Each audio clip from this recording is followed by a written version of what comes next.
আসসালামু আলাইকুম এভরিওয়ান। আমি মোহাম্মদ সাইফ আহমেদ। আমি ওয়ার্ল্ড ইউনিভার্সিটির একজন স্টুডেন্ট। আমার ডিপার্টমেন্ট হচ্ছে মেকানিক্যাল ডিপার্টমেন্ট। তো আজকে আমি কথা বলতে আসছি এফজেড ইয়ামাহা এফজেডএস ভার্সন 2 বাইকটি নিয়ে, যেটি আমি প্রায় বিগত 2 বছর ধরে ইউজ করছি। তো আজকে একটি শর্ট ইমপ্রেশন ভিডিও বলতে পারেন বা শর্ট একটি রিভিউ বলতে পারেন, যেটা নিয়ে আমি আজকে আসছি। তো আমি বেশি ভিডিওটা লং করবো না, তো চলে আসি বাইকের দিকে। তো বিগত 2 বছর ধরে বাইকটি আমি ইউজ করছি। আমি অলমোস্ট 20,000 কিলোমিটার প্লাস চালানো হয়েছে আমার বাইকটি। তো আমি যেসব প্রবলেমগুলো ফেস করছি বা যেসব বেনিফিটগুলো পাইছি আমি ভিডিওতে, আমি মানে সেগুলো নিয়ে আলোচনা করার চেষ্টা করব আজকে শর্ট টাইমের জন্য। তো যদি ভালো দিকের কথা বলতে যাই সবার আগে, তো ভালো দিক বলতে আমার বাইকের লুকসটা সবচেয়ে বেশি ভালো লাগছে।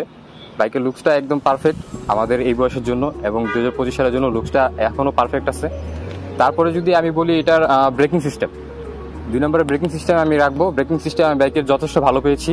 তবে আমি চাই যে ইয়ামাহা বাংলাদেশ যদি আমার এই ভিডিওটা দেখে, তাহলে ওরা যাতে এই বাইকে এবিএস সিস্টেমটা চালু করে, কারণ বাইকটি খুব হাইপের একটি বাইক। এবং এবিএস নিয়ে এটা এই সালে 2025 সালে এসে এবিএস ছাড়া বাইক আমি এখনও বুঝতেছি না, প্রেফার করতেছি না।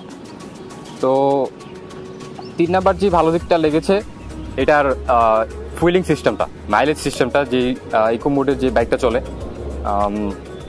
যে ফুয়েলিং সিস্টেমটা ওরা ইকোনমিভাবে কনজিউম করেছে, সেটার ক্ষেত্রে আমি অলমোস্ট 20,000 কিলো বাইক রাইড করেছি। তো আমি মাইলেজ পাচ্ছি 48 থেকে 52 প্লাস, এরকম কিছু মাইলেজ পাচ্ছি আমি। তো মাইলেজের দিক থেকে বাইকটা বেস্ট আমি বলবো। এবং 3 নম্বরে আমি যেটা রাখবো, বাইকটার সিটিং পজিশন। হ্যাঁ, সিটিং পজিশন, কমফোর্টনেস বাইকের অনেক কিছু ম্যাটার করে। তো বাইকটা চালিয়ে খুব আরাম, লং রাইডে, জ্যামে, সিটিতে, হাইওয়েতে, যে কোনো সময় পাহাড়ি রাইডে আশা করি যে প্যারা হবে না বাইক ইউজ করার জন্য।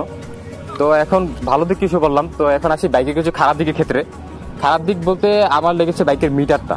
এখনও 2025 সালে এসে বাইকে মিটারটা তেমন আপডেট করা হয়নি। তো যেরকম মিটারে আমি সমস্যা কী পাচ্ছি, সমস্যা হচ্ছে গিয়ার ইন্ডিকেটর নেই, দেন হচ্ছে ট্রিপ মিটার নেই, ঘড়ির টাইম নেই। তো এখন যেসব বাইক মার্কেটে বের হয়েছে, যেসব বাইক মার্কেটে লঞ্চ হয়েছে, ওগুলোর কম্পিটিটর হিসেবে এটার মিটারটা একদমই অ্যানালগ। তো ইয়ামাহা বাংলাদেশকে আমি বলবো যে এটার মিটারের দিকে একটু ফোকাস করতে।